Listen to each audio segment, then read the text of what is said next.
আসসালামু আলাইকুম বন্ধুরা, সবাই কেমন আছেন? একটা গুরুত্বপূর্ণ কথা আপনাদের মাঝে উপস্থাপন করব, আপনাদের সাথে পরামর্শ করব যে আসলে আমরা কোথায় আছি।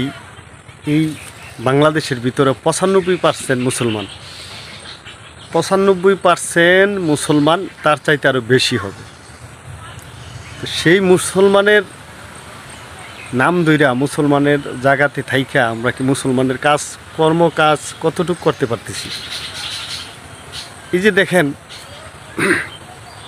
বাংলাদেশের ভিতরে মোবাইলটা খুললে, ফেসবুকে গেলে অথবা ইউটিউবে গেলে, টিকটকে গেলে দেখা যায় কিছু কিছু লোক শোরুম উদ্বোধন করে, দোকান, মার্কেট, ব্যবসা প্রতিষ্ঠান উদ্বোধন করে কিছু নর্তকী মেয়ে দিয়া। তারা টিকটকে সেলিব্রিটি, অথবা ফেসবুকে একটু সেলিব্রিটি, ইউটিউবে তাদের ভিডিওতে ভিউজ হয়। তাদেরকে নিয়ে আসলে কি করে, শোরুম উদ্বোধন করে, তারপরে ব্যবসা প্রতিষ্ঠানের ফিতা কাটে। আচ্ছা, আমাদের জ্ঞান শক্তি আর কবে হবে যে আগে মানুষে একটা প্রতিষ্ঠান করলে দোয়া পড়াইতো, দোয়া পড়ায়া এটা বিসমিল্লাহ আল্লাহর নাম নিয়ে হয়তো শুরু করত। এখন যে আমরা ব্যবসা প্রতিষ্ঠান করি, এটা তো একটা শোরুম বলেন, এটা তো ব্যবসা প্রতিষ্ঠান, তাই না?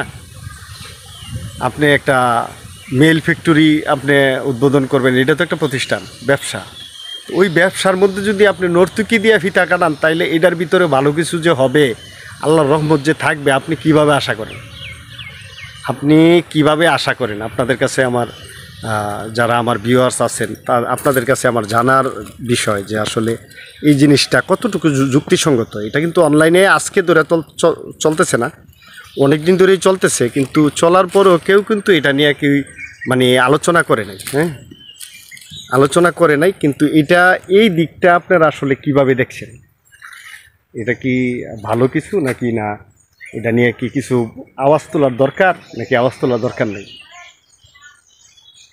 আমি কালকে ফেসবুকে একটা স্ট্যাটাসে দেখলাম যে 5 জন বেহেশতি নারী, নর্তকী।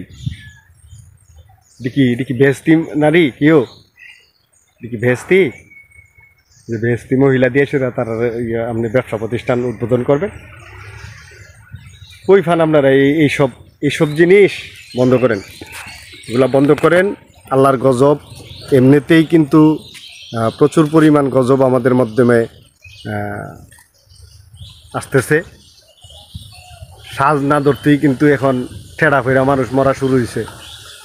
গজব কিন্তু আসলে পরিপূর্ণ গজব আমাদের উপরে কিন্তু আসা।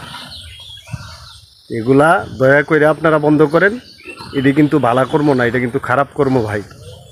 আমার কথাটা যদিও অনেকের কাছে তিতা লাগবে, এটা কিন্তু আপনার ভালোর জন্যই বলতেছি।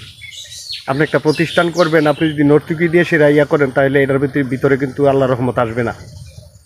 ভালো থাকবেন। ভিডিওটা অবশ্যই ভালো লাগলে শেয়ার করে দিবেন। আপনাদের কাছে অনুরোধ রইল। আসসালামু আলাইকুম।